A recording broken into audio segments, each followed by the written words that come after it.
Pertama-tama, izinkan kami menyampaikan rasa hormat kami kepada Bapak Pelaksana Tugas Direktur Akademi Farmasi Surabaya, Bapak M.A. Heni Ferry Fernanda, Sarjana Farmasi Apoteker, serta kepada Bapak Wakil Direktur 2 Akademi Farmasi Surabaya, Bapak Umarudin Magister Sains, serta kepada Ketua Program Studi Ibu Damarani Dipahayu, Sarjana Farmasi, Magister Farmasi Apoteker.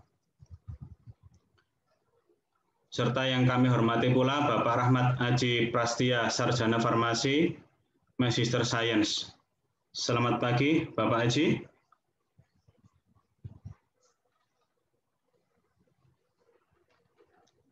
Selamat bergabung pada webinar pada hari ini. Perlu kita ketahui bersama bahwa Bapak Rahmat Aji Prastia ialah dosen dari Akademi Farmasi Surabaya sekaligus dosen pembimbing kita pada kegiatan kuliah pengabdian masyarakat pada pagi ini. Selain itu, beliau juga akan memberikan materi kepada kita mengenai serba-serbi vaksin COVID-19. Selanjutnya, izinkan kami untuk menyapa Kak Irana Putri Pradina yang akan menjadi narasumber kita pada pagi hari ini. Selamat pagi, Kak Irana. Pagi. Terima kasih. Semangat, Kak Nge? Ya, semangat juga buat kalian. Kak Irana Putri akan menyampaikan sosialisasi gerakan 5M kepada kita pada pagi hari ini, sekaligus sebagai Ketua KPM pada kegiatan kali ini. Kami ucapkan juga terima kasih yang sebesar-besarnya kepada Akademi Farmasi Surabaya atas dukungan dan kepercayaan kepada kami sehingga kami dapat menyelenggarakan webinar pada hari ini. Tak lupa pula kami ucapkan selamat datang dan terima kasih yang sebesar-besarnya kepada seluruh audiens yang hadir dalam acara webinar sosialisasi gerakan 5M dan serba-serbi vaksin COVID-19 pada hari Kamis 1 April 2021. Bapak Ibu yang berbahagia, marilah kita panjatkan puji syukur kehadirat Tuhan Yang Maha Kuasa karena atas izinnya kita dapat bertemu secara visual pada hari ini. Sebelum kita memulai webinar pada hari ini, izinkan kami untuk memperkenalkan diri. Nama saya Aditya Bagus Tirtana. Pada hari ini, saya akan bertugas sebagai moderator pada acara sosialisasi gerakan 5M dan serba-serbi vaksin COVID-19. Untuk kita ketahui bersama bahwa sejak akhir Desember tahun 2019, virus COVID telah menyerang ke seluruh dunia dengan sangat cepat dan sangat masif. Sedangkan di Indonesia baru terjadi pada bulan Maret tahun 2020. Untuk menekan dan memutus rantai penyebaran COVID-19, pemerintah telah banyak mengeluarkan kebijakan terkait penanggulangan COVID-19. Dan yang sekarang lagi yakni tentang 5M serta vaksin dari COVID-19.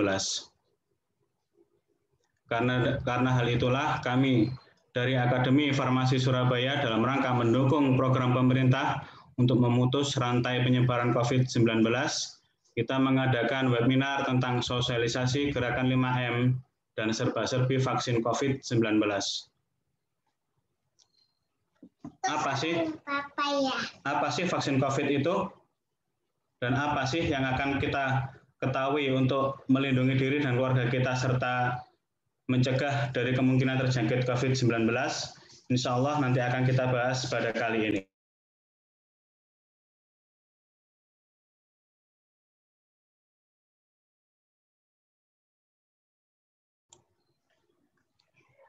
Kelihatan adik mantap.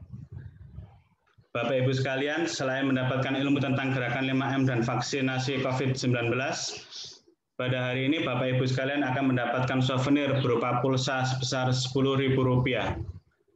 Tentunya dengan syarat, yang pertama melakukan registrasi peserta, kemudian yang kedua mengikuti acara webinar dengan lengkap dari awal hingga akhir, serta yang ketiga mengisi link yang akan kami bagikan 30 menit sebelum acara berakhir.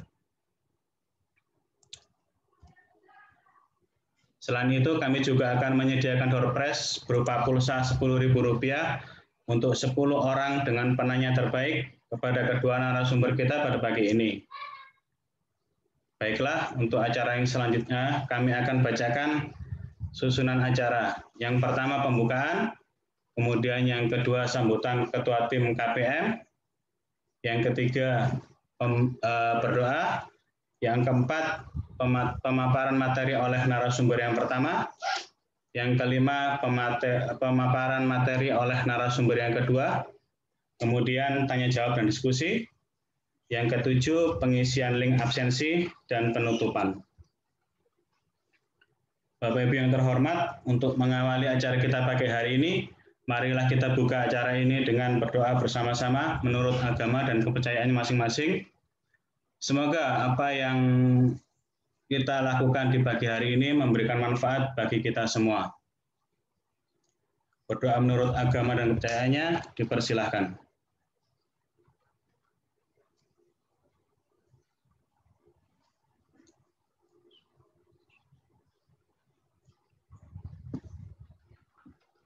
Amin.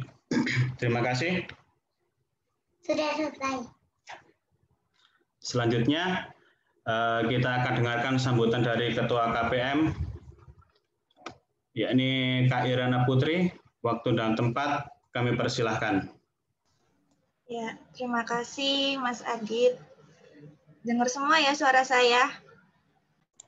Dengar, Kak? Ya. Assalamualaikum warahmatullahi wabarakatuh. Salam sejahtera, selamat pagi semuanya. Masih semangat ya? Semangat, Kak. Masih, insya Allah. Ya, yang saya hormati Bapak Apoteker Rahmat Aji Prasetya, S.Pharm Magister Sains, selaku dosen di Akademi Farmasi Surabaya dan sekaligus pemateri pada acara webinar hari ini, dan peserta webinar sosialisasi gerakan 5M dan vaksinasi COVID-19 yang berbahagia. Izinkan saya untuk memperkenalkan diri saya Irena Putri Pradinas, mahasiswa Akademi Farmasi Surabaya. Pertama-tama saya mengucapkan terima kasih atas kesempatan yang boleh diberikan kepada saya selaku Ketua Panitia Kuliah Pengabdian Masyarakat untuk memberikan sambutan. Pada hari ini kita akan melaksanakan acara kuliah pengabdian masyarakat yang merupakan salah satu program studi yang diadakan oleh Akademi Farmasi Surabaya melalui acara webinar sosialisasi 5M dan vaksinasi COVID-19 ini. Dengan adanya acara ini diharapkan dapat menambah ilmu pengetahuan dan wawasan yang lebih luas tentang setiap materi yang akan disampaikan oleh pemateri maupun narasumber, dan dapat diterapkan dengan baik dan benar dalam kehidupan sehari-hari di masa pandemi ini. Saya pribadi juga mengucapkan terima kasih yang sebesar-besarnya pada seluruh pihak yang sudah berkontribusi dalam mensukseskan acara ini, terutama kepada seluruh panitia yang telah bekerja sama dan bekerja keras untuk menyelenggarakan acara pada hari ini. Mungkin cukup sekian. Saya mohon maaf juga apabila ada kesalahan maupun kekurangan dalam pelaksanaan acara ini nantinya. Terima kasih. Wassalamualaikum warahmatullahi wabarakatuh. Salam sejahtera, selamat pagi. Waalaikumsalam warahmatullahi wabarakatuh. Terima kasih Kak Irana Putri atas sambutannya.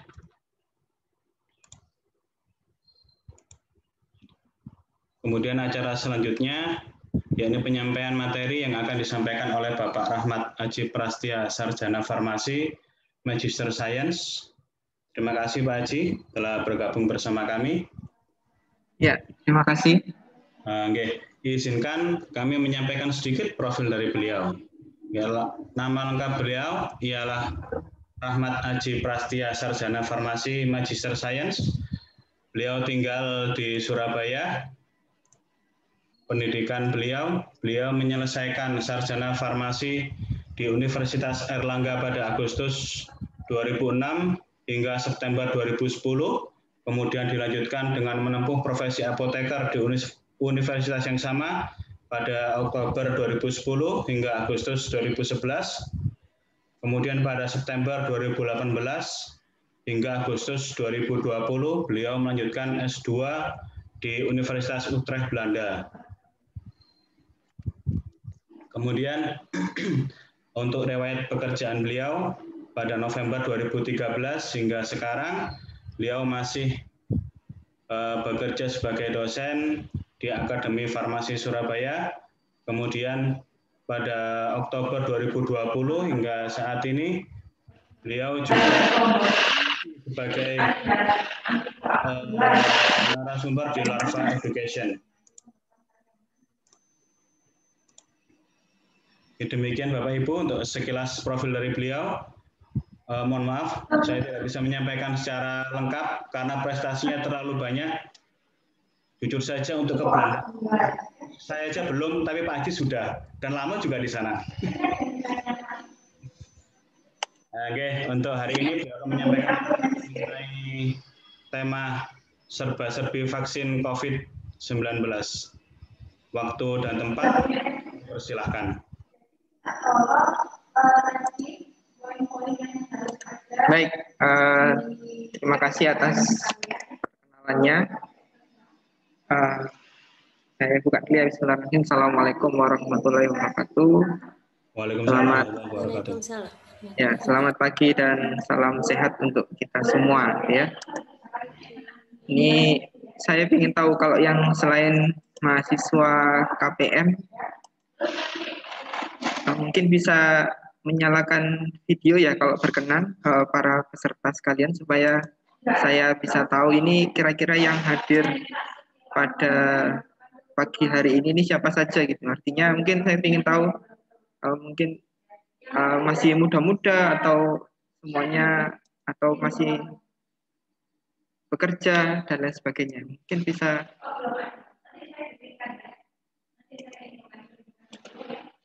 kalau boleh ya. Atau semuanya mahasiswa Akbar ya? Semester 1, semester 2, 4 gitu ya? Enggak ya? Enggak, Pak. Oke. Baik, kalau gitu saya akan mulai.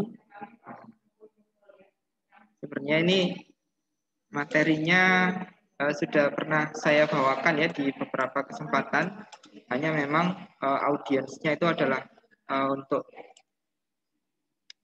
untuk para tenaga kesehatan ya. Jadi ada apoteker dan juga ada tenaga teknis kefarmasian. Nah, untuk materi hari ini yang sengaja saya sedikit modifikasi gitu ya, agar dapat didengarkan oleh masyarakat umum dengan background yang mungkin non kesehatan. Jadi kalau misalkan ada mahasiswa Akbar yang mendengarkan, kok cuman gini aja Pak gitu ya. Ya mohon maaf karena ini memang saya persiapkan untuk audiens dengan profil yang umum gitu ya. Jadi bukan untuk tenaga kesehatan atau untuk tenaga teknis kefarmasian gitu ya. Oke, baik. Apa saja yang akan kita bahas hari ini? Nah, tentunya sebelum kita membahas lebih lanjut tentang bagaimana itu vaksin. Nah, karena kita tahu ya, vaksin itu kan vaksin itu kan bekerja dengan cara mempersiapkan sistem imun tubuh kita ya supaya siap dalam ketika mungkin nanti ada paparan virus yang masuk ke dalam tubuh ya. Jadi untuk itu kita harus paham dulu bagaimana sistem imun tubuh kita ya. Kemudian nanti bagaimana struktur virus itu sendiri ya, kemudian bagaimana pembuatan vaksin dan juga bagaimana penggunaan vaksin COVID-19 yang ada di lapangan selama ini ya. Baik, jadi untuk yang pertama ya, jadi sistem imun atau kekebalan tubuh kita ini, jadi sebenarnya ada dua macam ya, kekebalan yang umum gitu ya, kemudian ada kekebalan yang khusus. Nah, yang sangat berperan gitu ya dalam menghalau masuknya virus, kemudian membunuh virus yang masuk ke dalam tubuh kita, itu adalah kita namakan adaptive immunity atau sistem kekebalan yang adaptif gitu ya. Yang artinya sistem kekebalan ini spesifik gitu ya terhadap suatu jenis bakteri atau virus tertentu. Jadi di dalam tubuh kita itu kita semacam punya boleh dibilang database gitu ya, data. Jadi ada banyak tentara, kalau misalkan TNI itu kan ada yang angkatan darat, angkatan laut, angkatan udara gitu ya. Kemudian ada mungkin pasukan kata, pasukan penerjun, dan pasukan-pasukan yang lainnya. Kan ada banyak sekali peleton, brigadir gitu ya. Nah, begitu juga dengan sistem imun tubuh kita gitu. Jadi ada sistem imun yang khusus untuk melawan virus, ada yang melawan bakteri, bahkan virusnya sendiri mereka bisa mengenali, oh ini virus A, virus B, virus C, dan seterusnya. Nah, tetapi sebelum tubuh kita ini bisa mengenali, tentunya kan harus kenal dulu kan gitu ya. Nah, bagaimana cara mengenalkan sistem imun tubuh kita terhadap suatu jenis bakteri atau virus tertentu? Nah, oleh karena itu dibutuhkan yang namanya vaksinasi ya. Jadi vaksinasi itu kan intinya adalah kita mengenalkan istilahnya memaparkan ya. Jadi tubuh kita itu supaya kenal dulu, oh ini loh ada virus namanya COVID-19 atau nama virusnya itu sebenarnya ini ya SARS-CoV-2 ya. Nah, nama virusnya SARS-CoV-2, nama penyakitnya COVID-19. Jadi supaya kenal dulu. Nah, kalau misalkan ada orang yang sudah pernah terinfeksi ya virus ini, sebenarnya mereka juga sudah punya kekebalan tubuh yang alami itu tadi ya.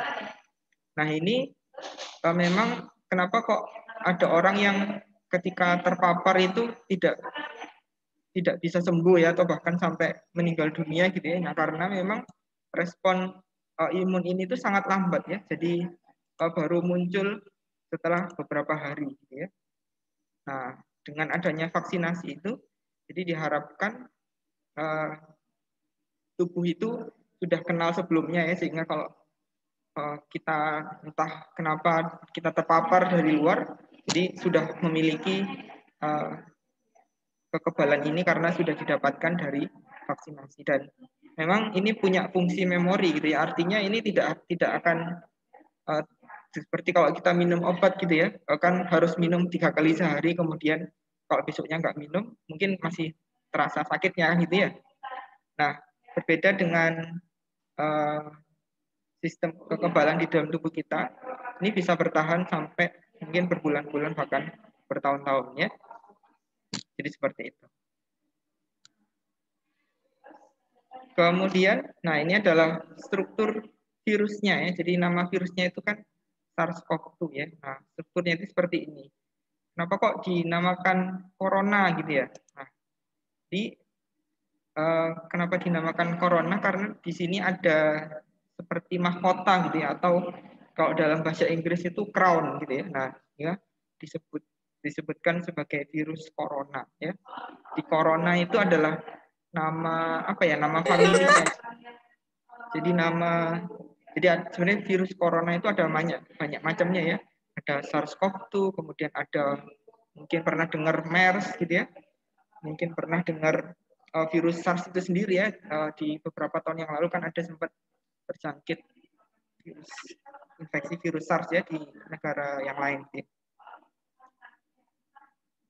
Nah, dari struktur virus ini sebenarnya yang paling penting itu adalah ininya ya. Jadi ada namanya spike ini.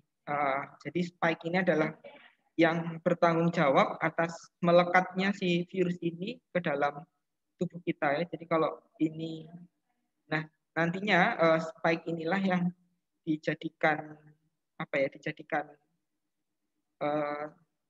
bahan ya untuk membuat vaksin. Ya. Jadi spike ini nanti dijadikan.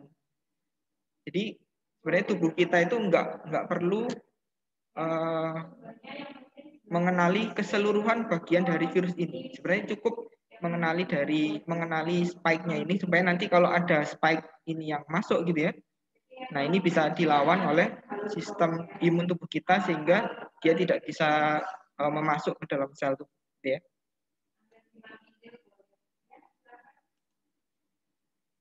Berikutnya, nah sejauh ini sudah ada banyak sekali sebetulnya ya Bapak Ibu sekalian. Jadi di dunia ini sampai ini terakhir saya cek tanggal 25 Februari ya. Jadi sudah ada 248 vaksin yang saat ini sedang dikembangkan. Artinya dari seluruh dunia itu sudah banyak peneliti-peneliti yang mengembangkan berbagai macam jenis vaksin gitu ya. Dan yang sekarang sudah digunakan ini ada 10 macam ya yang sudah digunakan di seluruh dunia.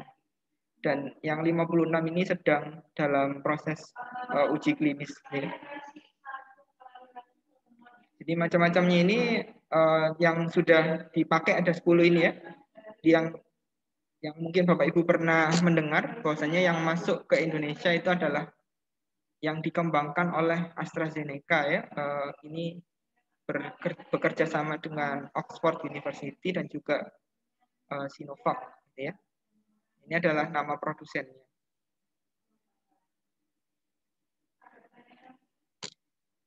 Nah, jadi masing-masing pengembang itu tadi ya, masing-masing peneliti yang mengembangkan vaksin itu mereka membuat vaksin itu dengan jenis dan macam yang sangat berbeda-beda ya. Nah, ini kalau kita mungkin ini sedikit pengetahuannya bahwasanya vaksin itu ada banyak macamnya dan yang ada di Indonesia itu terutama yang pertama kali beredar itu kan yang dari produsen Sinovac ya, nama vaksinnya kan CoronaVac. Jadi CoronaVac itu dibuat dengan basis pengembangan yang masih tradisional ya, artinya jadi virus SARS-CoV-2-nya itu diperbanyak gitu ya, dikembangbiakkan, kemudian dimatikan. Artinya virusnya itu sebenarnya sudah mati. Nah, virus yang sudah mati inilah yang nantinya diinjeksikan atau dimasukkan ke dalam tubuh kita ya sebagai penerima vaksin. Jadi ini memang masih masih menggunakan metode yang sangat tradisional gitu ya. Nah, ada juga beberapa pengembang yang hanya mengisolasi, artinya hanya mengambil bagian protein yang spike itu tadi ya. Jadi protein spike-nya diambil kemudian dimasukkan ke dalam tubuh ya sebagai vaksin. Atau yang istilahnya yang generasi yang paling baru gitu ya. Nah, ini adalah milik dari AstraZeneca. Kalau AstraZeneca itu mereka pakai yang ini, viral vector vaksin. Jadi artinya ini menggunakan, jadi kan kalau vaksin itu, kalau virus itu kan selain tubuhnya gitu ya, juga di dalamnya itu berisi namanya materi genetik ya, atau ada DNA, ada RNA ya. Kalau corona ini menggunakan RNA gitu ya. Nah, untuk viral vector vaksin ini, jadi sebetulnya ini diambilkan dari namanya adenovirus ya, yang sebenarnya ini virus yang menyebabkan, salah satunya yang menyebabkan influenza, tapi ini sudah dimodifikasi ya, jadi tinggal batang tubuhnya saja, kemudian dari situ materi genetik atau RNA dari corona ini dimasukkan ke dalam tubuh adenovirus tadi ya, yang ya kita kenal sebagai vektornya ya. Jadi dimasukkan kemudian baru keseluruhan tubuh virus ini dikembangbiakkan, artinya diperbanyak gitu ya, diperbanyak. Kalau sudah diperbanyak kemudian baru diinjeksikan ke penerima vaksin. Nah, kalau yang ini jadi hanya materi genetiknya saja yang dimasukkan gitu ya. Jadi ada RNA atau DNA-nya yang diperbanyak kemudian diinjeksikan atau dimasukkan ke dalam tubuh manusia. Jadi ini adalah macam-macam jenis vaksinnya yang dikembangkan. Nah, kalau misalkan ditanya mana yang lebih baik gitu ya. Jadi jawabannya adalah bukan berarti yang paling baru itu efektivitasnya lebih tinggi atau mungkin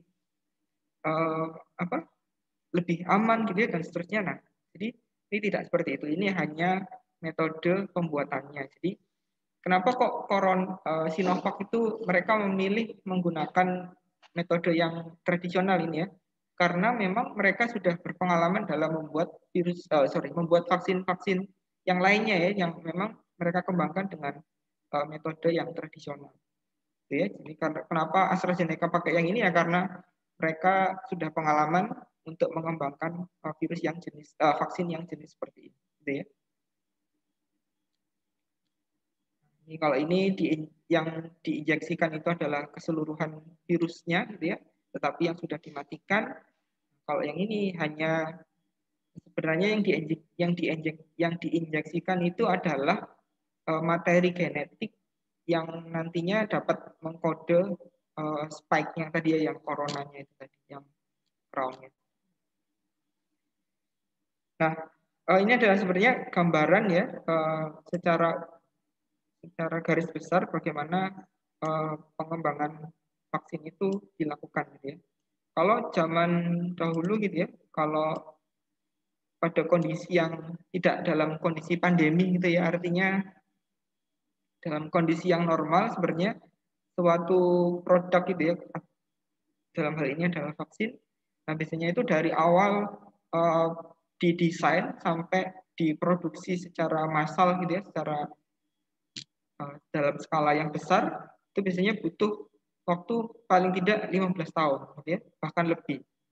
Nah, tetapi untuk vaksin corona ini seperti yang kita tahu ya, ini dikembangkan dalam waktu yang sebenarnya cukup singkat ya, jadi kurang lebih 10 bulan sampai mungkin 1,5 tahun ya, karena memang ada beberapa, ini kan kalau ini uji klinisnya ya dilakukan fase 1 dulu selesai, baru lanjut fase 2, kemudian lanjut fase 3. Nah, tapi kalau yang untuk vaksin corona ini dilakukan secara hampir bersamaan gitu ya. Jadi artinya fase 1 belum benar-benar selesai, jadi kalau sudah terbukti ini aman, dilanjutkan fase 2, juga fase 3. Nah, sembari mereka melakukan uji klinis, mereka juga melakukan optimasi atau apa ya, bagaimana mengoptimalkan proses produksinya gitu ya, sehingga dalam waktu 10 bulan hingga 1,5 tahun ini vaksinnya sudah dapat diedarkan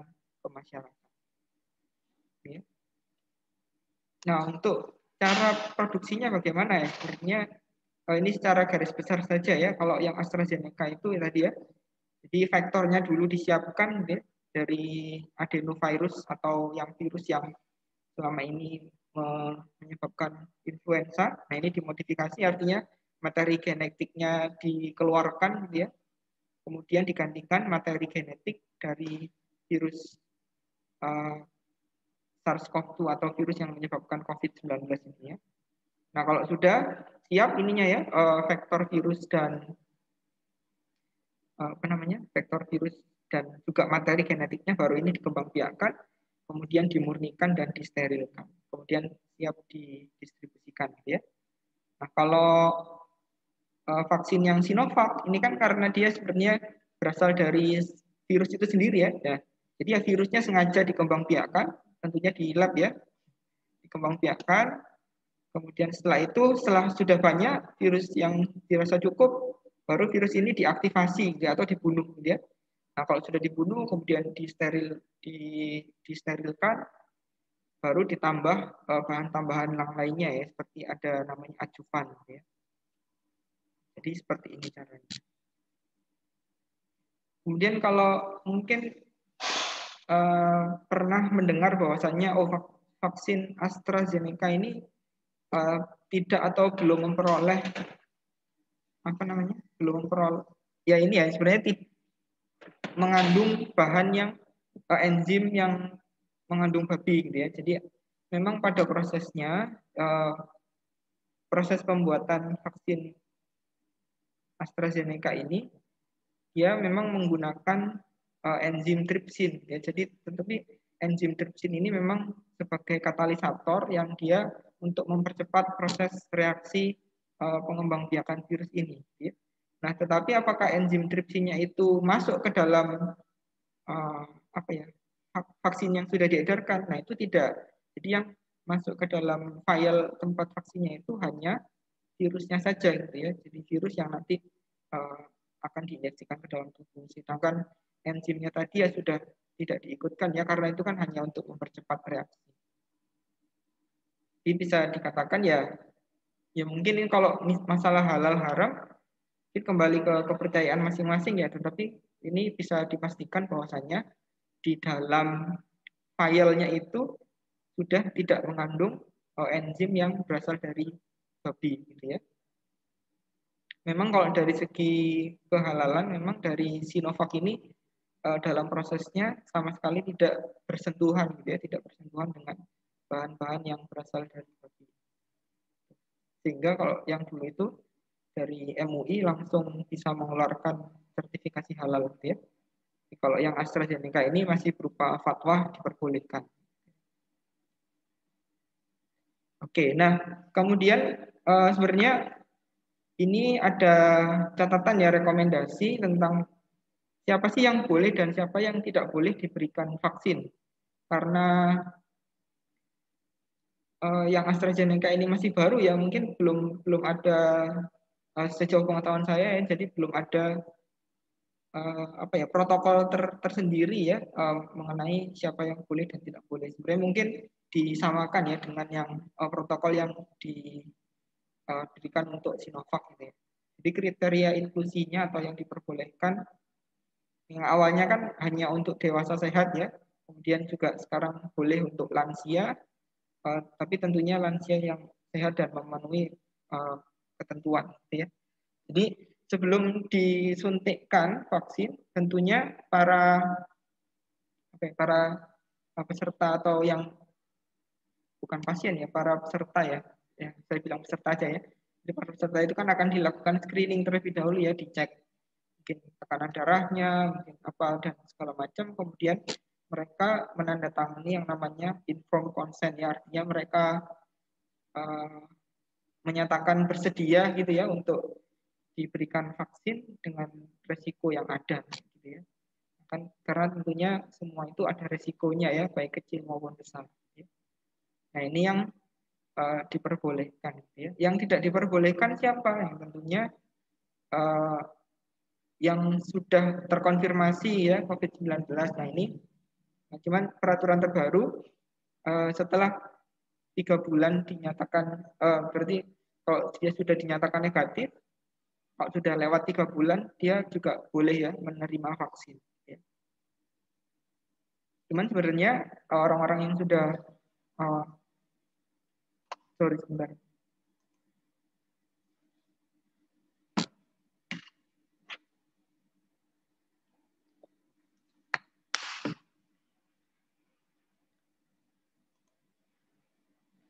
Jadi sebenarnya seseorang yang sudah terinfeksi ya, pernah terinfeksi dan konfirmasi positif, sebenarnya juga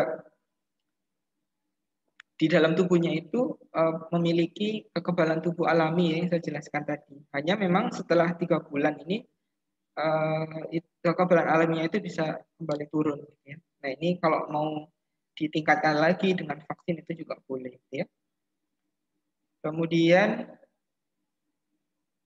jadi ketika divaksin ya, jadi pada saat vaksin ini juga seseorang yang masih mengalami demam ya atau penyakit ringan yang lainnya itu juga sebaiknya tidak divaksin pada saat itu ya, mungkin bisa digeser jadwalnya. Karena apa ya? Karena sebenarnya vaksin itu kan intinya kita memasukkan suatu virus ya, suatu virus penyakit ke dalam tubuh sehingga ya jangan sampai yang awalnya kita sakit terus tambah sakit ya. Sehingga kalau ada yang masih suhunya masih demam ya di atas 37, ini disarankan untuk tidak dilakukan vaksin pada saat itu. Kemudian yang lainnya ibu hamil menyusui ya dan juga yang mungkin berencana hamil. Nah ini kan karena masih belum ada penelitian yang cukup ya mengenai kalau misalkan vaksin ini disuntikkan pada kondisi yang sedang hamil atau menyusui ya. Karena ditakutkan vaksinnya ini nanti bisa masuk gitu ya ke plasenta atau ke janin gitu ya dan mengganggu perkembangan dari si janin. Begitu juga dengan ibu menyusui, ini belum ada penelitian yang cukup bagaimana apakah gitu ya, apakah vaksin ini dapat diekskresikan melalui air susu, kemudian nanti bisa masuk ke bayinya. Ya. Kemudian memiliki riwayat alergi yang berat gitu ya. Nah, kalau alergi ini kan mungkin tidak banyak ya karena satu persatu orang ini memiliki riwayat alergi yang berbeda-beda. Kemudian kelainan pembekuan darah gitu ya. Kemudian penyakit kronis yang lainnya ya, seperti jantung, kemudian tekanan darah tinggi yang tidak terkontrol ya. Jadi kalau pasien tensi darahnya di atas 140/90 tentu ini tidak diperbolehkan ya untuk vaksin terlebih dahulu. Kemudian diabetes, saya kurang tahu kalau diabetes berapa nilai ambang gula darah yang diperbolehkan ya. Yang jelas kalau tidak terkontrol tentu ini tidak disarankan untuk vaksinnya atau bahkan tidak diperbolehkan ya. Kemudian yang lainnya, nah ini ada riwayat memiliki gangguan sistem imun ya, seperti misalkan mungkin HIV/AIDS atau punya SLE ya, mungkin punya rematik, kemudian mungkin yang mengkonsumsi obat kortikosteroid ya yang jangka panjang karena setelah melakukan operasi atau kanker, ini juga tidak diperbolehkan ya. Kemudian memiliki riwayat penyakit epilepsi ya, atau ayan atau gangguan saraf yang lainnya ya. Atau menerima imunisasi atau vaksin dalam bentuk apapun ya 1 bulan ke belakang.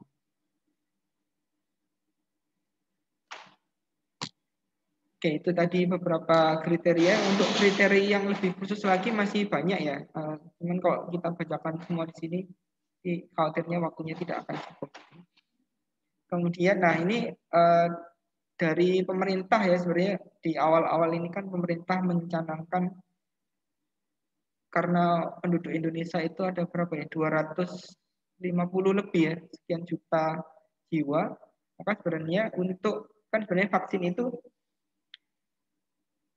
tujuan utamanya, goal utamanya adalah untuk mencapai yang namanya herd immunity ya. Artinya herd immunity itu apa? Artinya dengan banyaknya atau sebagian besar orang yang memiliki imunitas yang kuat gitu ya. Artinya penyebaran vaksin ini juga akan lebih mudah terkontrol gitu ya. Seperti kalau sekarang ini kasus-kasus tuberkulosis ini kan juga sebenarnya berbahaya ya. Kalau sudah kena TB itu kan pengobatannya panjang, juga mungkin banyak yang akhirnya meninggal dan seterusnya. Ini kan sebenarnya kurang lebih sama ya, dan penyebarannya juga melalui droplet ya. Kalau ada keluarganya yang kena TBC, nah kemungkinan besar kan satu rumah itu juga bisa terpapar dan terinfeksi ya. Nah, ini juga sama karena kalau sekarang ini sudah ada vaksin TBC ya, namanya BCG. Nah itu juga kasus TBC kan di Indonesia juga masih cukup tinggi ya kalau dibandingkan dengan negara-negara yang lainnya. Nah, oleh karena itu sebenarnya untuk menimbulkan herd immunity ya, kalau kita sama halnya kalau kita mengaca pada kasus TBC di Indonesia, nah seharusnya yang divaksin itu ada sekian juta jiwa gitu ya. Nah ini yang tentunya yang diprioritaskan itu adalah petugas kesehatan terlebih dahulu gitu ya. Kemudian orang-orang yang bekerjanya itu bertemu banyak orang ya, artinya petugas publik gitu ya. Serta lansia, ini karena lansia kalau sudah kena ini kan karena mungkin penyakit penyertanya banyak sehingga sistem imunnya juga sudah menurun gitu ya. Dan masyarakat lainnya, nah ini pada giliran-giliran yang paling belakang gitu ya. Jadi diutamakan itu yang memang kontak dengan orang banyak ya. Jadi seperti guru, dosen ini juga kebetulan kalau di Akpar masih belum tahu ya gilirannya kapan, tapi kalau mungkin kalian baca berita di universitas, di UNER, di ITS, mungkin di beberapa universitas besar juga dosen-dosennya sudah mulai mendapatkan vaksin ya, selain tenaga kesehatan yang tentunya juga sudah hampir semua mungkin ya bisa dikatakan seperti itu. Nah, itu tadi ya siapa yang boleh. Nah, terakhir ini sebenarnya aman nggak sih vaksin itu gitu ya. Nah, kalau berdasarkan ini saya ambil data dari Sinovac ya, jadi penelitian uji klinisnya mereka yang fase 3 gitu ya. Fase 3 itu artinya yang sudah fase uji klinis yang terakhir. Jadi sebenarnya di Sinovac ini cukup aman ya. bisa dibilang seperti itu karena yang dirasakan oleh pasiennya itu ya efek sampingnya adalah seperti fatigue ya. Fatigue itu kan kayak capek-capek gitu ya. Dan itu juga sangat sedikit sekali ya. Dan ya bisa dibilang ini hanya sekitar 30% dari yang disuntikkan itu mengalami efek samping ya. Jadi yang 70%-nya kan tidak mengalami gitu ya. Nah, terakhir tentunya walaupun sudah divaksin, kita, jadi intinya adalah gini ya, jadi vaksin itu kan intinya seperti yang saya jelaskan di awal tadi ya, kita mengenalkan tubuh kita, kalau ini loh virusnya itu bentuknya seperti ini, supaya apa? Supaya tubuh kita sudah tahu ya bagaimana bentuk virusnya, sehingga sudah punya antibodi ya istilahnya seperti itu. Nah, tetapi itu tidak bisa menjadi jaminan ya bahwasanya kalau misalkan mungkin kita lagi lengah gitu ya, artinya kalau lagi di luar nggak pakai masker atau lagi makan bareng temennya kan pasti copot masker ya, nggak mungkin makan pakai masker, nggak mungkin. Nah, seketika itu kita terpapar virus itu, nah itu tidak menutup kemungkinan kalau kita masih bisa terinfeksi gitu ya. Karena itu tetap harus dijaga supaya kita istilahnya kita tetap harus menjaga diri sendiri supaya tidak terpapar virus corona ya. Nantinya penjelasan lebih lengkap mengenai 5M akan dijelaskan oleh Mbak Irena ya setelah pesan-pesan berikut ini. Baik, terima kasih. Mungkin itu yang bisa saya sampaikan. Kurang lebihnya saya mohon maaf ya, dan saya kembalikan ke MC. Silakan Mas Adit. Oke, terima kasih Pak Rahmat Aji Prasetya atas materinya yang sangat menarik. Jadi sedikit kesimpulan yang bisa saya simpulkan bahwa tujuan vaksin virus SARS-CoV-2 itu apa sih? Jadi tubuh kita ini kan dikenalkan kepada virus SARS-CoV-2 itu sendiri. Kemudian untuk bahan-bahan vaksin itu diperoleh dari spike virus SARS-CoV-2 untuk efek samping Sinovac yang tergolong cukup aman, yakni capek-capek atau nyeri otot sekitar 30% dari fase 3 yang telah diujikan dari pabrikan Sinovac. Kemudian ada perbedaan juga yang menjadi trending sekarang ini kan yang AstraZeneca, vaksin dari AstraZeneca mengenai halal dan haramnya. Ini kan dikarenakan katalisatornya memakai tripsin. Sebenarnya dari fungsi dari tripsin ini kan hanya untuk mempercepat reaksi, namun halal dan haramnya dikembalikan kepada kepercayaannya masing-masing. Kemudian tujuan dari herd immunity ini apa sih? Tujuan dari vaksin ini apa sih? Jadi kan untuk membentuk herd immunity, yakni timbul kekebalan dalam tubuh akibat dikenalkan oleh virus SARS-CoV-2 itu sendiri. Bukan seperti itu, bukan itu Pak Haji ya, kesimpulannya? Ya, baik, kurang lebih seperti itu.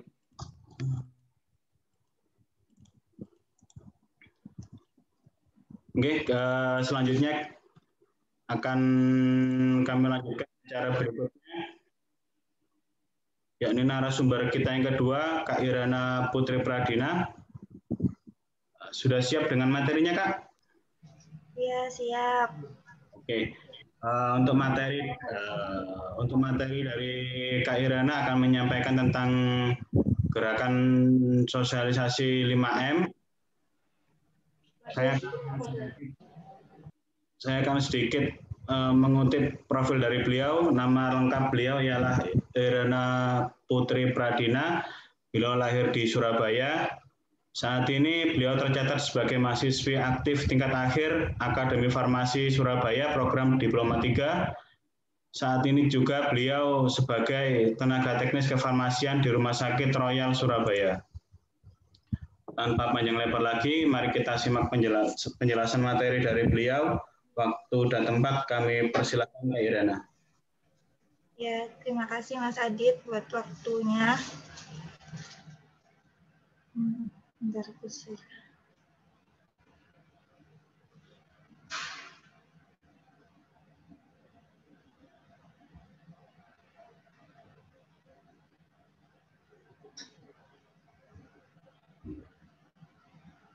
Kelihatan nggak ya PPT-nya? Belum, masih loading mungkin. Oke.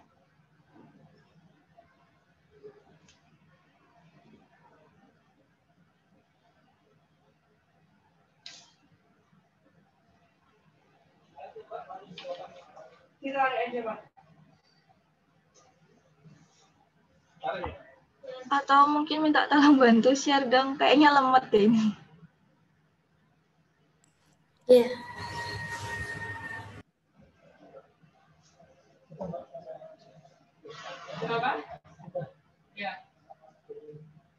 Tarikannya di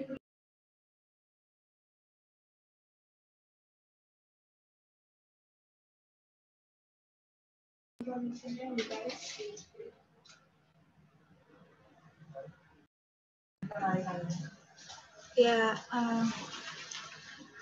pertama-tama selamat pagi semuanya. Kita akan mulai sosialisasi gerakan 5M, mencegah COVID, kunci sukses akhiri pandemi. Next. Apa sih itu 5M? Jadi 5M itu merupakan gerakan protokol kesehatan yang dianjurkan pemerintah dan sebagai pelengkap aksi 3M. 5M sendiri terdiri dari yang pertama, ini memakai masker. Yang kedua, mencuci tangan. Yang ketiga, menjaga jarak. Yang keempat, menghindari kerumunan. Dan yang kelima, mengurangi mobilisasi. Jadi, kita bahas satu persatu. Yang pertama, memakai masker. Di sini, pada saat apa sih dan pada saat kapan sih kita harus memakai masker itu?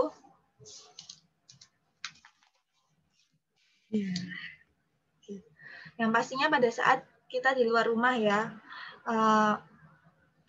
dimanapun kita pasti sekarang harus pakai masker. Terus mau ke warung ataupun ke mana tempat berpergian atau mau bekerja juga kan. Kemudian di tempat umum yang berpotensi terdapat kerumunan banyak orang. Maksudnya apa sih? Jadi yang tempat umum itu seperti di mall, di pasar ya, yang pastinya bakalan banyak kerumunan pembeli dan penjual. Kemudian seperti tempat pelayanan transportasi umum seperti stasiun, bandara, pelabuhan, dan terminal. Dan pada saat kita batuk ataupun bersin, jadi kita memakai masker itu juga untuk melindungi, selain melindungi diri kita, juga untuk mencegah penularan cairan yang keluar dari mulut kita kepada orang-orang di sekitar kita maupun benda-benda di sekitar kita ya. Jadi walaupun sebelum pandemi juga, dulu kan saat batuk maupun bersin kan juga pastinya kita juga sering pakai masker ya. Pada saat kita nggak enak badan juga ataupun flu kayak gitu tuh, kita pakai masker. Kemudian yang keempat, pada saat berkendara ataupun sedang di dalam kendaraan umum. Jadi yang saya pribadi juga kan sebagai pengendara motor ya, kadang juga nggak enak kalau misalnya di jalan itu nggak pakai masker gitu. Sebelum pandemi pun saya sudah menerapkan itu. Jadi kalau misalnya lagi naik motor pakai masker, karena selain karena pandemi ini sebelumnya itu bisa melindungi kita dari polusi udara ya, seperti asap kendaraan maupun atau mungkin waktu kita melewati jalanan perkampungan kan kadang banyak ada yang lagi bakar-bakar sampah, itu kan juga polusi ya dan mengganggu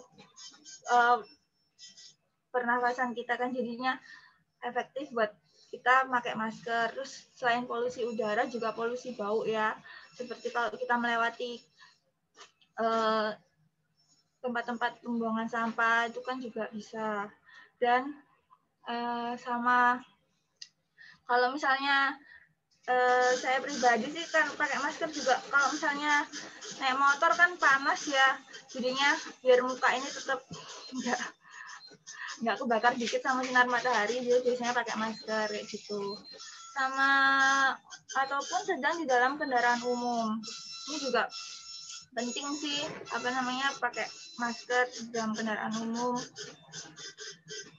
juga bisa menjaga kita dari orang-orang sekitar juga.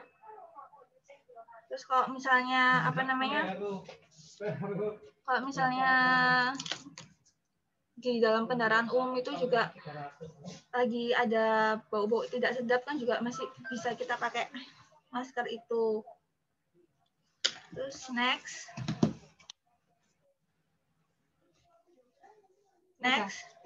macam-macam masker ya. Macam-macam masker ini ada masker N95 atau KN95, masker bedah 3 lapis, masker dengan ventilasi, dan masker kain.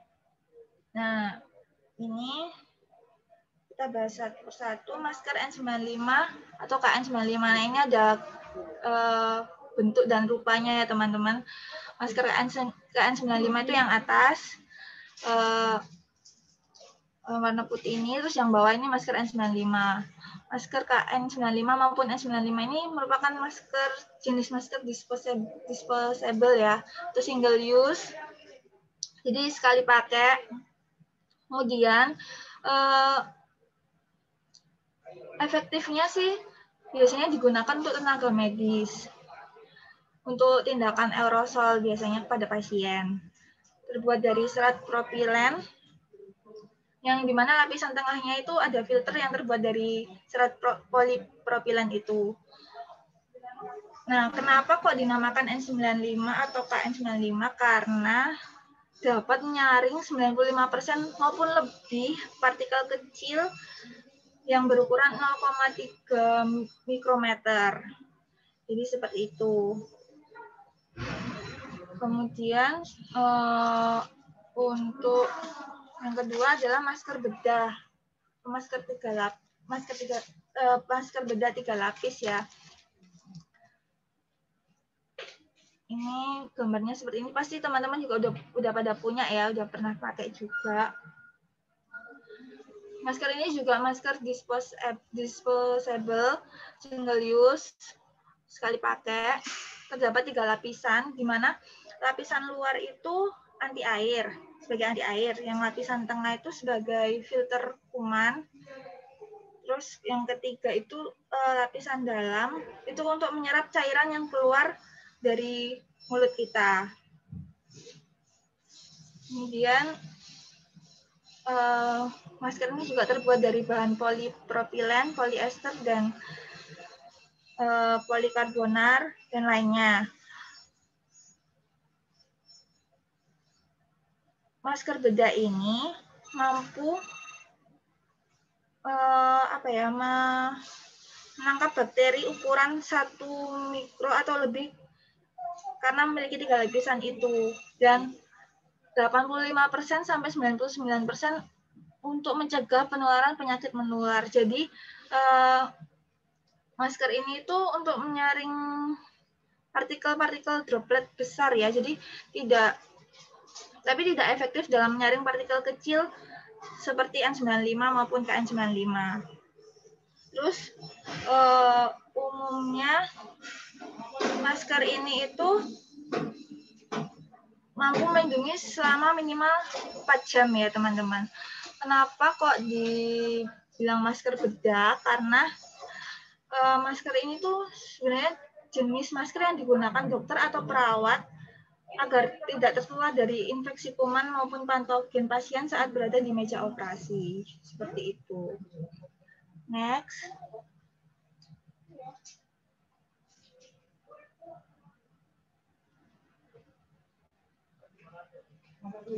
Masker dengan ventilasi.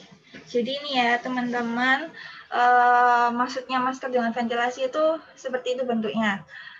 Dia juga termasuk masker disposable ya, single use dan sekali pakai ya.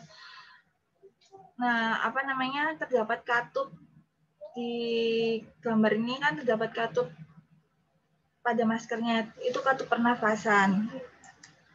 Terus, tapi masker ini itu nggak efektif dalam melindungi dari virus karena umumnya itu biasanya dipakai untuk pekerja yang bekerja di lingkungan yang berdebu gitu loh. Jadi nggak efektif juga untuk melindungi kita dari virus seperti itu.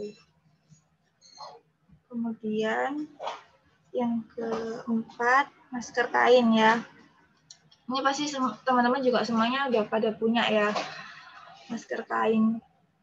Nah, masker kain ini tuh nggak single use ya teman-teman, jadi reusable, bisa dicuci. Pokoknya cucinya habis pakai, cuci yang bersih. Terus memiliki berbagai bentuk dan model ya, seperti gambarnya juga banyak motifnya juga macam-macam gitu kan. Nah, biasanya itu masker ini itu terbuat dari kain yang bahannya lembut dan dingin, biar kita nyaman aja makainya gitu kan, nggak kepanasan juga dan nggak pengap gitu. Terus untuk masker kain sendiri ini tuh sangat rendah ya teman-teman dalam melindungi dari virus dibandingkan masker bedah maupun N95 atau KN. WHO sendiri merekomendasikan penggunaan masker kain ini hanya untuk masyarakat umum yang sehat saja. Terus yang berikutnya, mencuci tangan. Jadi gerakan 5M yang kedua itu adalah mencuci tangan. Next. Berapa lama sih waktu untuk mencuci tangan yang baik itu? Jadi kalau menurut WHO, cuci tangan yang baik itu dan benar itu waktunya adalah 40-60 detik menggunakan sabun ya, dan dibilas dengan air mengalir. Sedangkan bila menggunakan hand sanitizer hanya memerlukan waktu 20-30 detik. Nah, di sini ada langkah-langkah mencuci tangan yang benar ya. Jadi basahi tangan dengan air mengalir yang bersih yang pertama. Kemudian ambil sabunnya, telapak tangan, terus gosok telapak tangannya bersamaan. Kemudian gosok punggung telapak tangan, terus sela-sela jari. Kemudian jempol juga ya. Terus bersihkan kuku ini kayak gini, yang kayak gini biasanya. Gosok-gosok. Terus habis itu bilas dengan air yang mengalir. Nah, yang terakhir keringkan dengan handuk atau tisu yang bersih. Yang ketiga,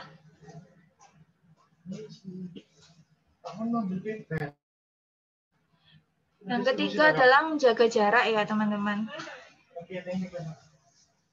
Jadi selain memakai masker juga atau mencuci tangan, kita juga dianjurkan untuk menjaga jarak.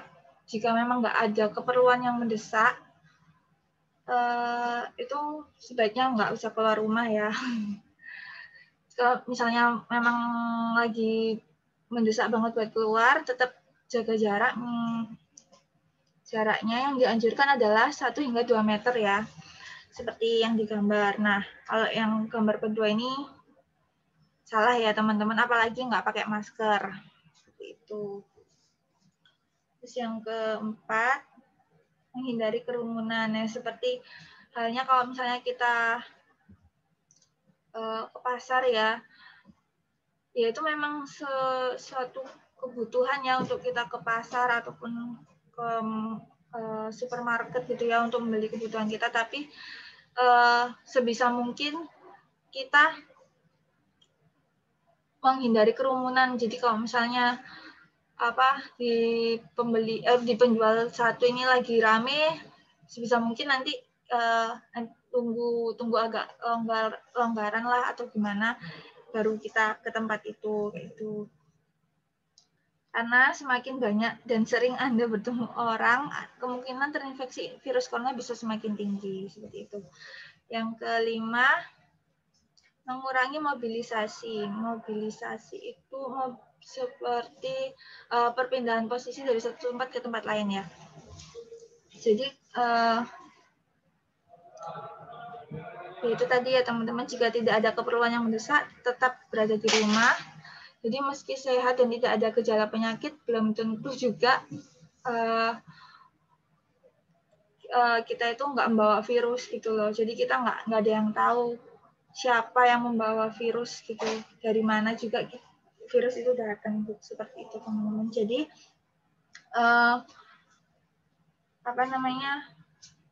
kesimpulannya, jadi dengan adanya gerakan 5M ini diharapkan masyarakat dapat selalu menerapkan dalam aktivitas sehari-hari dan menjadi kebiasaan baru untuk mencegah angka penularan COVID-19 ini semakin meningkat, teman-teman. Terima kasih. Oke, terima kasih Kak Irena atas materi yang disampaikan. Ini sedikit akan kami simpulkan mengenai 5M, yakni adaptasi kebiasaan yang baru, perluasan dari 3M yang telah ditetapkan oleh pemerintah. Yakni 5M itu apa aja sih? Yang pertama memakai masker, kemudian yang kedua mencuci tangan, yang ketiga menjaga jarak, yang keempat menghindari kerumunan, yang kelima mengurangi mobilisasi. Seperti itu nggih Kak Irena untuk gambaran besar dari materi yang disampaikan. Iya, Mas Adi. Terima kasih. Kita akan lanjutkan ke sesi berikutnya, yakni sesi tanya jawab serta diskusi bersama. Untuk tanya jawab dan diskusi akan kita buka bisa melalui open chat atau open mic nggih, para audiens.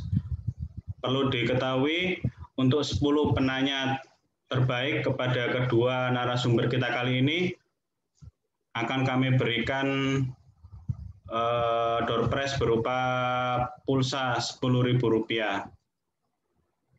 Oke, silahkan barangkali ada yang mau bertanya kepada kedua narasumber. Waktu dan tempat dipersilahkan.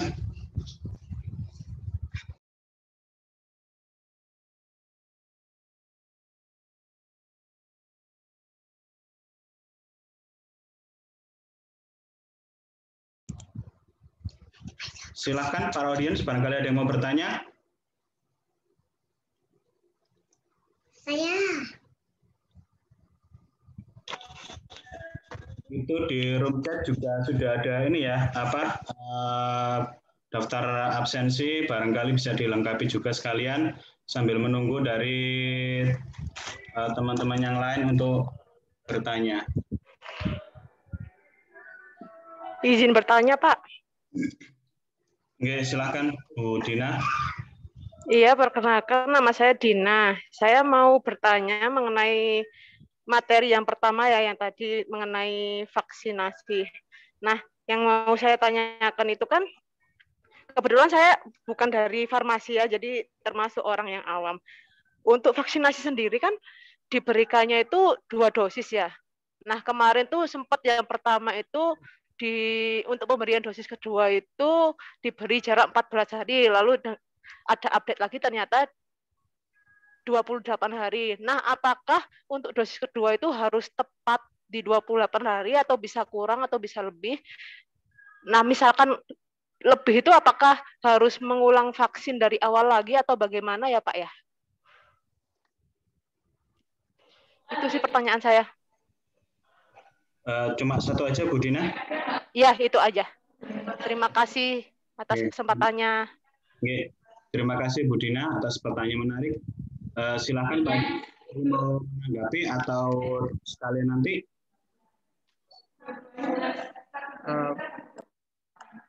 Boleh, saya jawab dulu aja. Jadi terima kasih atas pertanyaannya Bu Dina. Kenapa vaksin itu diberikan 2 kali dosisnya gitu ya? Karena memang di awal ketika proses pengembangannya gitu ya, jadi proses penelitian di awal, jadi para peneliti itu melihat kalau hanya 1 kali diinjeksikan itu efek imunitasnya itu kurang kuat gitu. Artinya tubuh itu jumlah apa ya? Kalau kita setelah diinjeksi itu kan harapannya kita dapat memproduksi yang namanya antibodi. Jadi antibodi inilah yang nantinya dapat melawan kalau ada paparan virus masuk. Nah, kalau cuma 1 kali itu jumlah antibodi yang diproduksi oleh tubuh itu masih sangat sedikit sekali. Bukan berarti nggak ada ya, tapi masih sangat sedikit. Nanti takutnya ini tidak bertahan dalam jangka waktu yang cukup lama. Oleh karena itu diberikan dalam 2 kali dosis penyuntikan. Nah, apa bedanya 14 dan 28 itu kan sebenarnya hanya aspek praktis ya, artinya pada praktek di lapangannya. Tetapi sebenarnya kalau dari segi efektivitas itu tidak terlalu berpengaruh ya. Karena dari pada proses pengembangannya itu juga sebenarnya para peneliti itu juga sudah mencoba ya, ada yang 14, ada yang 28 dan dua-duanya itu tidak ada perbedaan yang signifikan antara 14 dan 28. Jadi itu sebenarnya aspek praktis tergantung pelaksanaannya. Kalau misalkan saya nggak tahu ya kalau di lapangan, artinya di Indonesia ini kenapa terjadi switch gitu ya antara 14 dan 28, ya mungkin itu hanya faktor penentunya. Jadi kalau di lapangan itu mungkin suplainya terhambat atau ya masih banyak hal yang lain yang perlu dipertimbangkan sehingga mungkin digeser ya agak lama jadi 28. Kemudian apakah harus tepat 28 hari? Kalau misalkan kelebihan apakah harus mengulang dari yang pertama? Tentu tidak ya, karena kalau itu tadi ya, jadi sebenarnya kalau sudah 1 kali, kemudian yang kedua ini kan hanya untuk memperkuat efeknya gitu ya. Jadi saya rasa dengan margin waktu 1-2 hari pun sebenarnya nggak masalah ya. Kalau kelebihan 2 hari, 3 hari, atau bahkan mungkin kecepatan, nah ini kembali lagi ke aspek praktisnya. Mungkin itu ya jawaban saya. Mungkin ada tanggapan lagi dari Bu Dina sebenarnya. Udah, terima kasih banyak Pak Aji jawabannya. Iya, seperti itu ya. Ya, terima kasih. Terima kasih jawabannya Pak Haji. Kemudian kita lanjutkan ke pertanyaan kedua dari Ibu Dini Ratnawati. Berapa lama efektivitas vaksin yang bisa diandalkan? Kemudian apa perlu pengulangan vaksin lagi untuk beberapa saat ke depan? Silakan Pak Haji. Barangkali mau menanggapi atau sekalian juga yang pertanyaan dari Bapak Gabriel Baptisuta. Pemain bola ini ya. Pemain bola AS Roma ini Pak.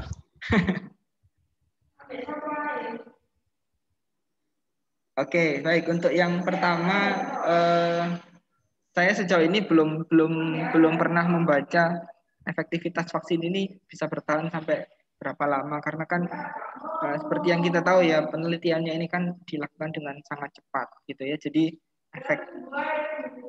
efeknya itu kurang tahu ya, mungkin entah sampai 1 tahun atau bahkan hanya beberapa bulan gitu juga belum bisa dipastikan sampai sejauh ini gitu ya.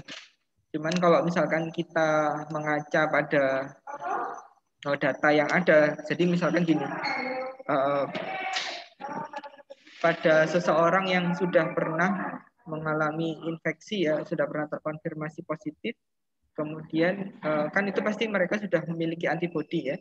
Nah itu ketika diuji dalam jangka waktu 3 bulan itu antibodi yang alami tadi itu sudah menurun gitu ya kadarnya, sehingga seseorang ini boleh divaksin kembali gitu ya, boleh menerima vaksin. Nah mungkin dari situ bisa kita sedikit ambil gambarannya ya, jadi bukan berarti bisa disimpulkan. Sebenarnya kalau kita sudah pernah sudah divaksin itu seberapa lama kita memperoleh efek proteksinya itu ya kemungkinan paling tidak 3 bulan. Bahkan mungkin dari semenjak dosis kedua itu 1 bulan pertama itu kemungkinan masih belum terbentuk ya. Jadi setelah 1 bulan setelah penyuntikan kedua itu isinya yang paling maksimal efek proteksinya itu setelah 1 bulan pertama, dan mungkin akan bertahan ya di beberapa bulan ke depan. Kalau sampai berapa tahun itu belum ada penelitian yang sampai sejauh itu ya selama ini. Nah, apakah perlu pengulangan? Ya kita lihat saja nanti pada perkembangannya seperti apa ya. Tapi kalau kita mengaca pada misalkan vaksin vaksin TBC misalkan kan itu cukup 1 kali ya. Atau kalau dulu kita ingat zaman SD itu ada beberapa vaksin yang memang diberikan itu selama berkali-kali. Nah itu juga tergantung dari bagaimana respon tubuh kita ya, dan itu harus memang pemantauannya nggak bisa 1-2 bulan, harus dipantau dalam jangka waktu yang panjang ya, dan itu yang belum dilakukan ya, karena ya kita memang mengejar kebutuhan yang emergensi ini ya, supaya dalam waktu dekat memang virus ini tidak semakin menyebar ke banyak orang. Itu ya yang bisa saya sampaikan. Kemudian untuk yang kedua, apakah boleh tetap donor?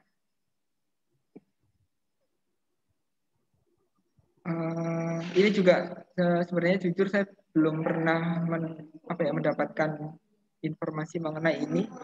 Tapi sejauh pengetahuan saya rasa tidak jadi masalah ya kalau untuk donor. Karena apa? Karena kan donor itu yang biasanya yang tidak boleh donor itu kan pertama yang mungkin setelah donor kurang dari 3 bulan, yang kedua kita habis mengkonsumsi suatu obat-obatan tertentu gitu ya. Dan nah kenapa kok kalau obat itu nggak boleh? Itu kemungkinan itu karena kalau obat kan masih jangka waktunya 1-2 hari kemungkinan kan sudah hilang ya, obatnya sudah terekskresi. Nah takutnya nanti si penerima donor itu alergi terhadap suatu jenis obat tertentu.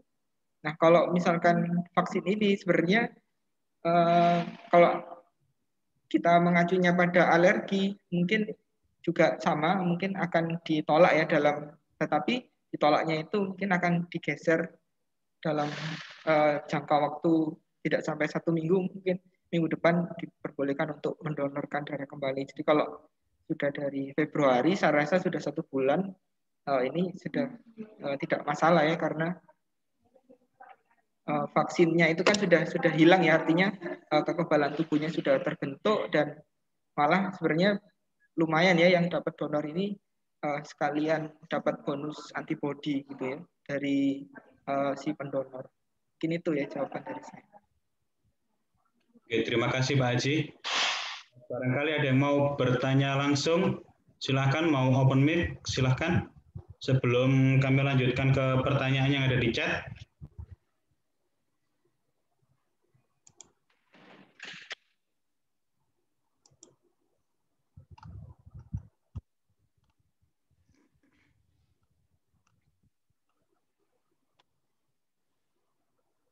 Kalau masih belum ada, kita lanjutkan aja pertanyaan di room chat, yakni dari Bu Fitri Ayu Nandasari.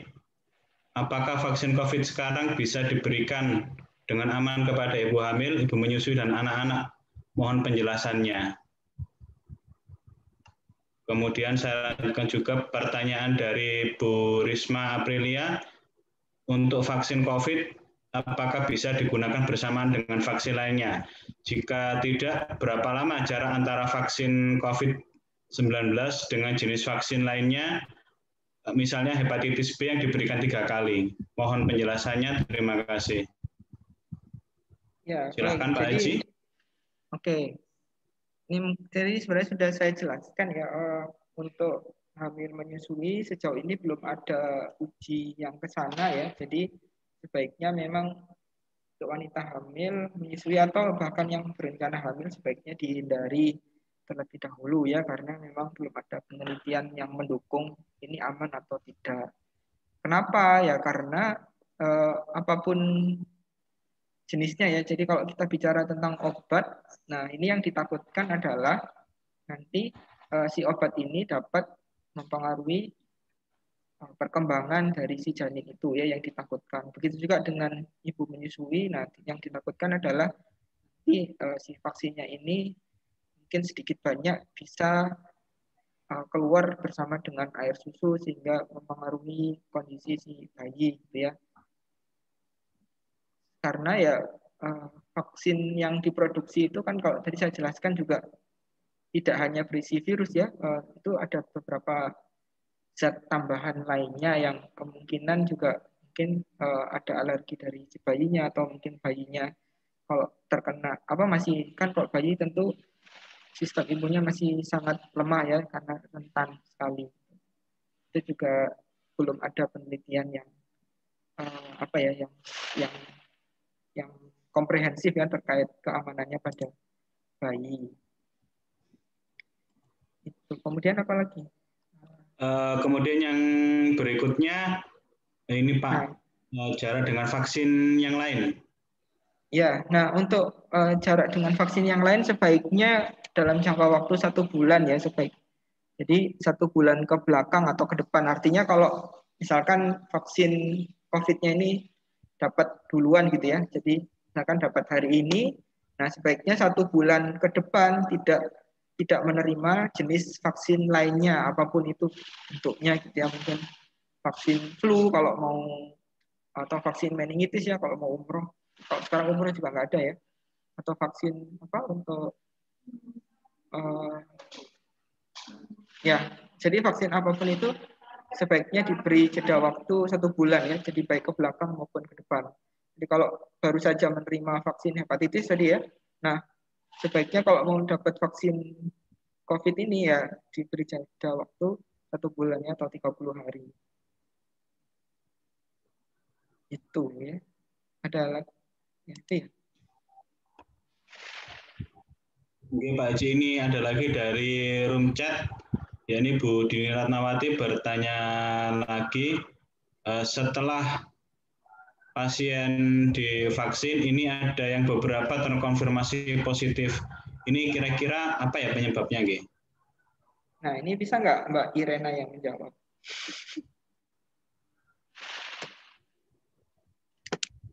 Silahkan Mbak Irena. Nggak apa-apa. Nanti kalau ada sesuatu saya tambahkan. Atau yang lain, teman-teman yang lain. Mungkin Mbak Catur atau Mbak Septiana.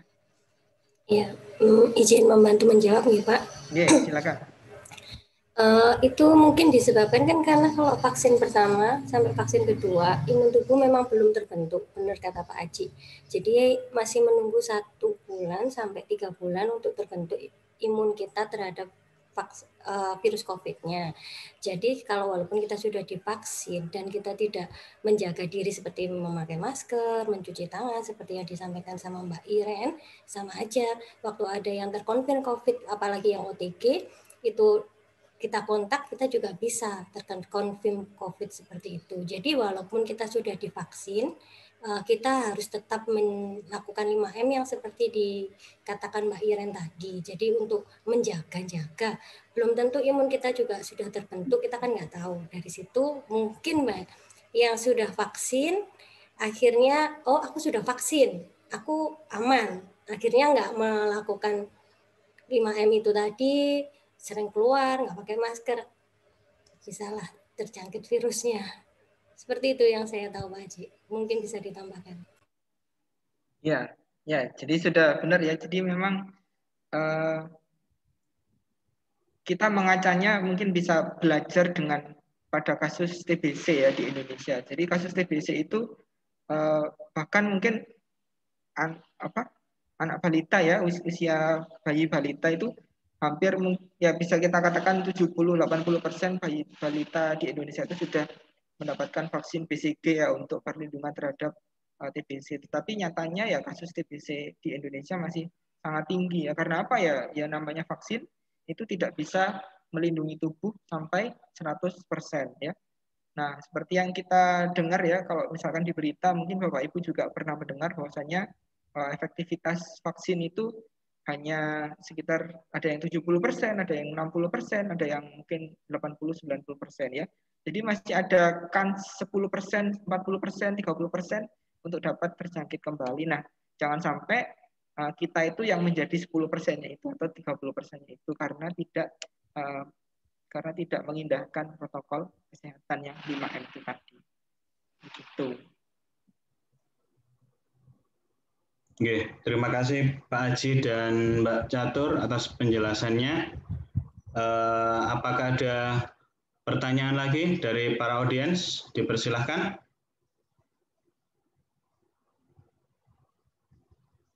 Apa sudah cukup jelas dari materinya?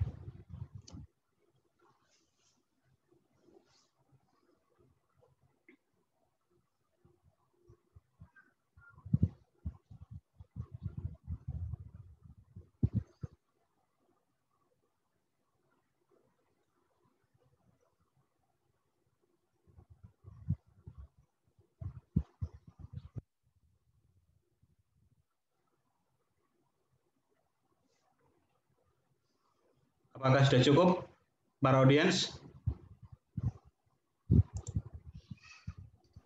Cukup, Pak. Cukup, Pak. Oke. Berikut ini akan kami tampilkan sertifikat narasumber kita pada hari ini. Mbak Catur.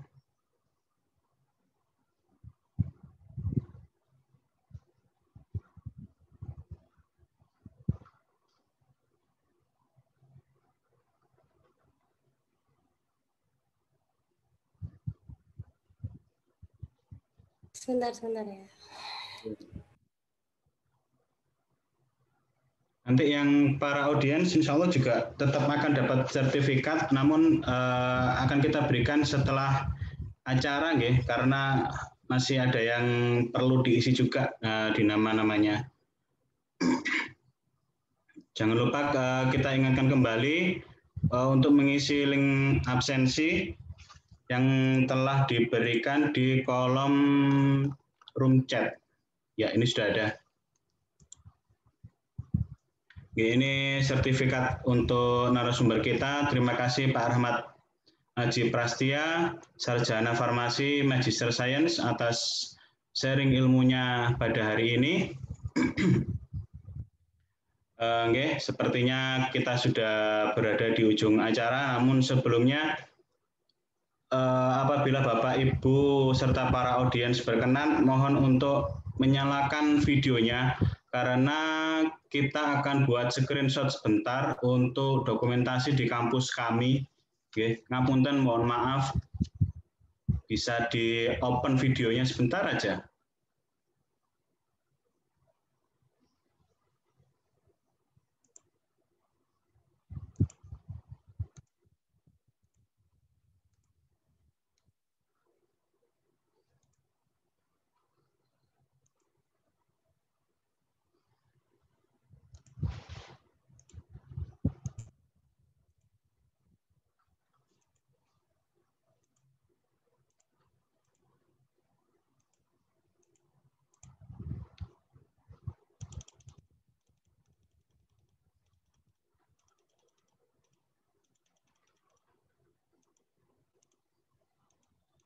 Sudah cukup atau masih belum ada ini yang open video?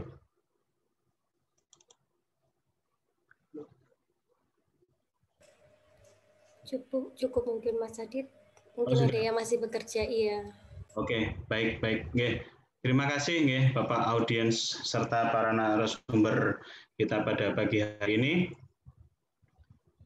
Sebelum acara kami tutup, kami ingatkan ulang untuk mengisi link absensi yang sudah berada di room chat di sebelah kanan bawah nggih.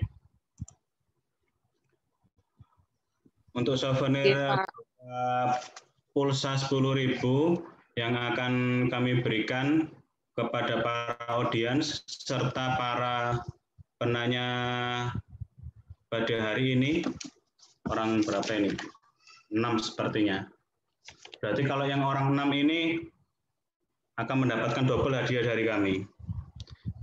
Insya Allah untuk pemberian souvenir dan door prize akan kita berikan maksimal 1 kali 24 jam setelah webinar hari ini berakhir. Kami ingatkan pula untuk mengikuti sosial media dari Akademi Farmasi Surabaya di Twitter @akfarsby ataupun di Instagram @akfarsby.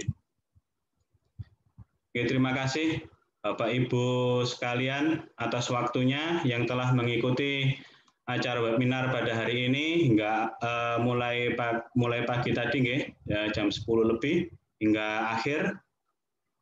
Saya ucapkan terima kasih kepada para panitia yang telah bekerja keras demi terselenggaranya acara webinar kali ini. Sekaligus saya sebagai panitia yang bertugas ingin mengucapkan permohonan maaf atas segala kekurangan dan kesalahan yang terjadi pada acara kali ini, baik itu tingkah laku saya atau mungkin segala ucapan-ucapan saya. Semoga kiranya webinar ini akan membawa manfaat bagi kita semua. Amin. Oke, kami akan tutup acara webinar hari ini. Selamat siang. Wassalamualaikum warahmatullahi wabarakatuh. Stay healthy, guys. Waalaikumsalam warahmatullahi wabarakatuh. Sekarang untuk peserta, terima kasih atas partisipasinya. Terima kasih, Bapak Ibu.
Sampun, sudahkah ini selesai? Udah ya, keluar dulu aja. Keluar dulu semua aja ya. Ya, makasih Nanti ya. kita bikin lagi aja. Makasih ya. Ya. Terima kasih ya.